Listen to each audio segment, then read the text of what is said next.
So today I am joined by Nancy Hay, Director of Works Wellbeing Centre, and Joanne Worsley, University Teacher in Psychology at the University of Liverpool.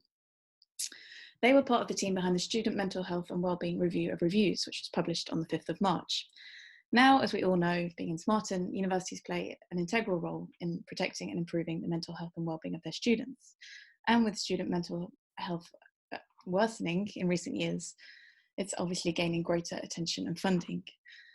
So making sure that what is done by universities is effective, cost effective, and most importantly, doesn't cause further harm, it's a priority that we get our interventions right. So this piece of work that Nancy and Joanne conducted sets about establishing a global evidence base for the higher education and further education sectors to build on. So Nancy and Joanne, thank you very much for joining me today. Firstly, I'm going to direct a question to you, Nancy, if you could explain to us how the review came about and what it was aiming to do. Hi Laura, thanks for having me. Hello Smarton members, it's a great joy to be here.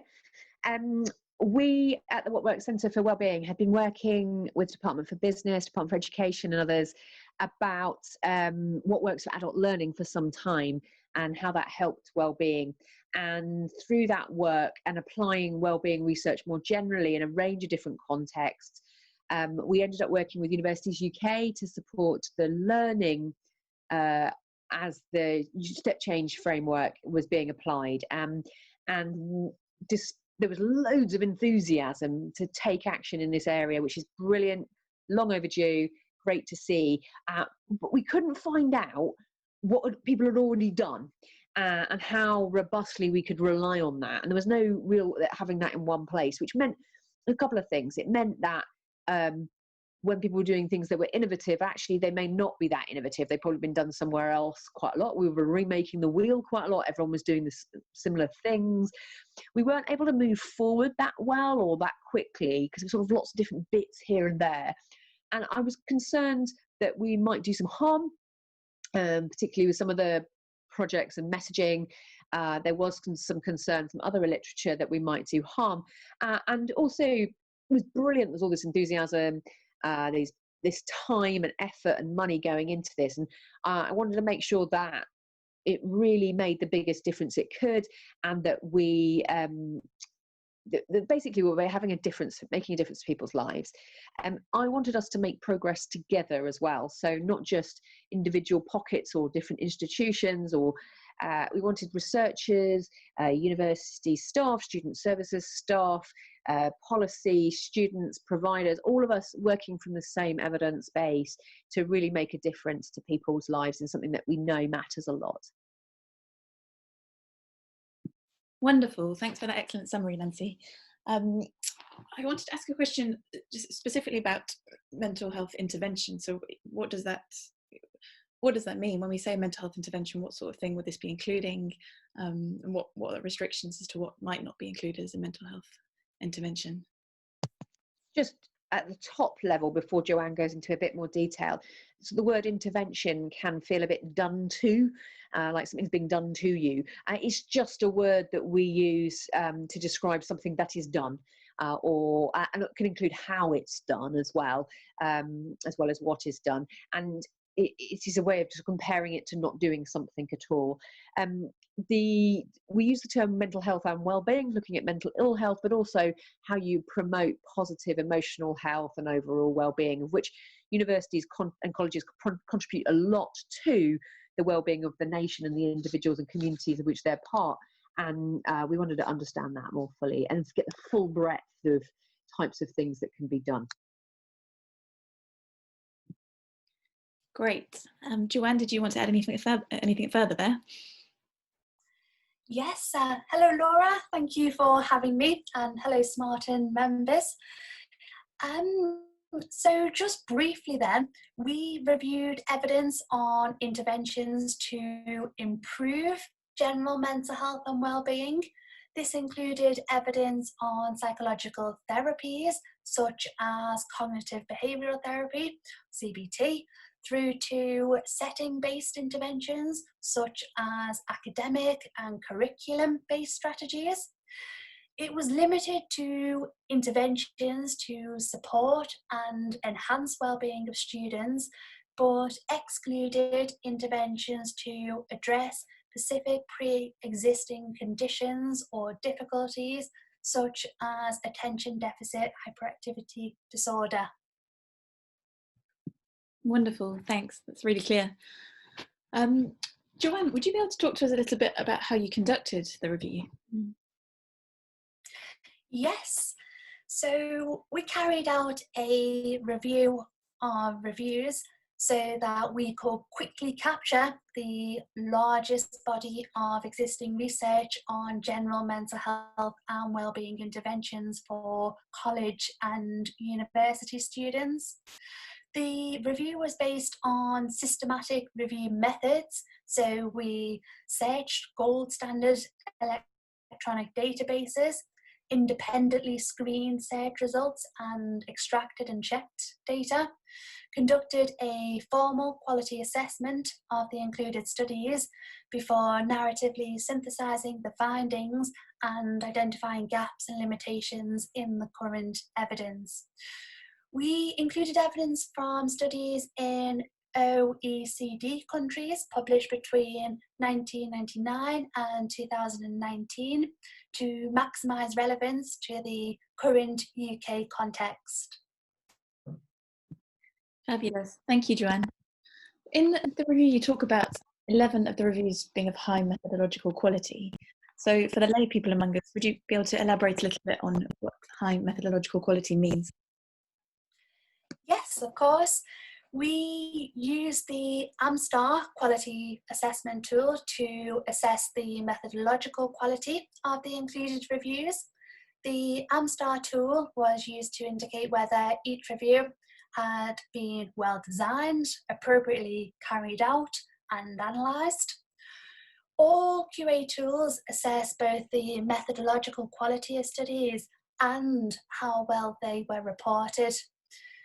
We scored the studies 1 to 11 based on AMSTAR criteria on, for example, the quality of their searches, whether they'd assessed publication bias, and simply divided them into higher and lower methodological quality studies.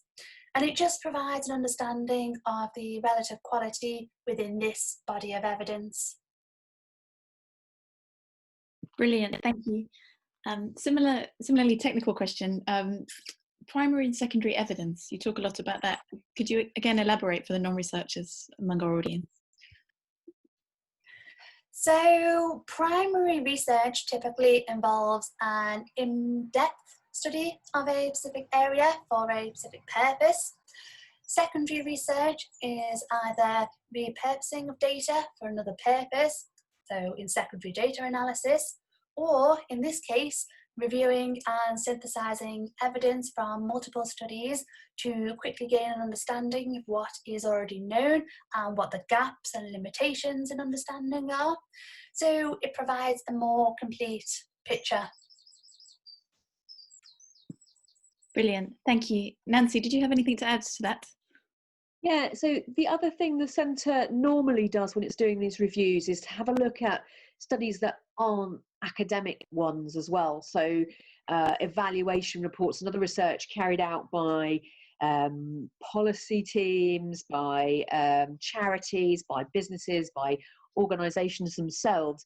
And we know that they can, from our previous research, they can be really high quality. You just can't easily find them through the classic search things. And normally we do a call for evidence of that. We didn't in this occasion because the Centre for Student Access and Student Participation and Student Outcomes, the other What Works Centre, has done a call for evidence in this space. So we'll be able to match this research literature against this other areas. But we know broadly from their experience that it's roughly the same sort of findings that they found from this grey literature search as well. Wonderful, thanks. What conclusions did you draw from the data, Nancy? So this is exciting because there's conclusions for research, for practice, for policy, for a whole range of different things. So, and for people themselves. So I think firstly, the observation from the partners that we shared with is that there's actually more known than we thought. And actually quite a lot of things can help, which is quite exciting. And that also means that we can get a bit smarter about how we understand what makes the biggest difference for whom, when, and how we can help people. So that was quite exciting. There's a lot of things that we can do. There are gaps. So what's in the research and what practitioners, particularly student services, do don't always match up. So there's a bunch of things that people are doing that practitioners think work and almost certainly does work that hasn't been researched, which would be really exciting to have a look at. Sort of brief therapies, for example, student services teams say help. There's also some things that either are really new, we've only recently done them, therefore we wouldn't see them in reviews, or are harder to sort of research, things like systems approaches where you get universities or colleges working more closely with the NHS or local authorities or other types of things, which may need a new way of researching them developed. And I'm thinking about how we can compare those type of interventions to a sort of a before or after study of something like mindfulness, for example.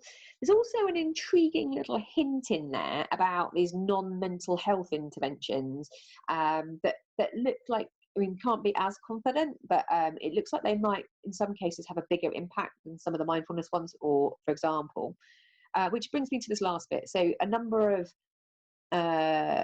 findings were around psychological therapies that, like CBT and ACT, that we know work with other populations, and it shows that they work with the student population. And I think there's probably a number of other psychological therapies that we know work in other areas that will almost certainly work in this context as well. So that opens up a broader range of options that we can do. So just to show you the sorts of things we then do with that information. So obviously there's the research calls, like people like Smarten and others, about how they direct research funding based on these gaps. And I think we've helped fill that, and Joanne can talk a bit about that in a bit. We've also been able to inform grant funding opportunities with the Office for Students to really work out what is innovative and where the research, where the project funding should go next, and how we should evaluate it, which has been really exciting. We're part of a project with postgraduate students, for example, at the University of East Anglia, which we recently did a round table on, which was completely innovative, really exciting. And then also being able to inform the Student Minds Charter for universities, building on this evidence, what does that mean? And then also same with the policy framework, the update of refresh of step change, what does that mean with Universities UK and other policy audience? And actually, more crucially, it allows us to actually get on and do stuff with a reasonable degree of confidence, or knowing that it's less innovative in other areas. So it's a real breadth of things that are the conclusions from this. Yeah, huge conclusions. Thank you. Hugely helpful. And as you say, yeah, aligning exactly with what we're up to at Smarten. And our second funding call will be, well, the results of that will be coming out soon. And as you say, it's not always explicitly mental health interventions, but it's thinking about the way the university runs and systems, and how they are either harmful or conducive to student mental health. So yeah, it'll be interesting to see what comes out. And as you say, how we start to evaluate those types of things better in the future, rather than explicit, concrete, for example, mindfulness interventions. So yeah, really exciting for us to watch your work from Smarten. A couple of final questions. So obviously those, as you talked through, there's enormous, incredibly helpful findings there. Were there any limitations though, Joanne, to the review? Yes, so the review was limited in a number of ways. First, the searches were limited to studies published in English language. Second, the searches were limited to a 20-year date range, so 1999 to 2019. And there were also limitations in the body of evidence. So the setting, the underlying evidence, was not specified in most reviews, and it is likely that most of the evidence was from US institutions. Also, there was a shortage of information on who delivered the interventions, and not all reviews reported the total number of participants. It is important to note, however, that a number of well, the number of participants does not necessarily equal a more representative sample due to issues with approaches to sampling. And lastly, the included reviews only reported findings on beneficial effects of interventions, and we would have liked to have seen something on adverse, unintended consequences. Yeah, thank you. Super interesting points, Joanne. Nancy, it would seem that this is an incredibly helpful resource for researchers and to drive future research, but what would be the benefits to a non-researcher in having a read of this document? So I'm not a researcher, I'm a policy and practice person. The summary in particular is written for and with non-experts. So people who are experts in other fields who don't have time to read all this literature. This is exactly the purpose of the summary briefing. And it's the intention was to help people have a conversation on a common ground so that we have a shared evidence base from which we work. And we need the people who do stuff and the people who research stuff and the people who are sort of on the receiving end of sort of interventions, as it were, to all play a part in this. And so that the briefing is certainly intended as a resource for non-experts to engage with this content in a sort of quick, easy, accessible way. Fantastic, thank you. Final question for you both: what are the next steps now that you've conducted this review? What do you hope to achieve next? So for me, it's probably best to talk about there's a vision for 5 years' time. So this was we were really lucky to come in at the beginning of a huge wave of enthusiasm for taking action to improve student mental health and wellbeing in higher education and further education. What I hope this will do is be a benchmark of what we know now, and in 5 years' time, if somebody did this review again, that we will have filled a whole bunch of these gaps, that we'll have so much more confidence in what we know and the difference that we can make. And also I would hope that we would have a lot of shared learning. So I guess one of the things that is a feature of this sector is that you can be on your own in an organisation geographically relatively far, even on the same campus, but relatively far from somebody else doing the same thing. And so I would hope that we would see a lot of sharing of learning between types of institution, types of population, different types of intervention, just sharing that learning, that we've created a real improvement in the global knowledge base, and through doing that also improving the lives of students and mental health students while they're at university, but also afterwards, and how we can improve the well-being of the nation. Wonderful, thanks. Joanne, did you have anything else to add to that point? So I do really support Nancy's point in terms of conducting another review of reviews in, say, 5 years' time.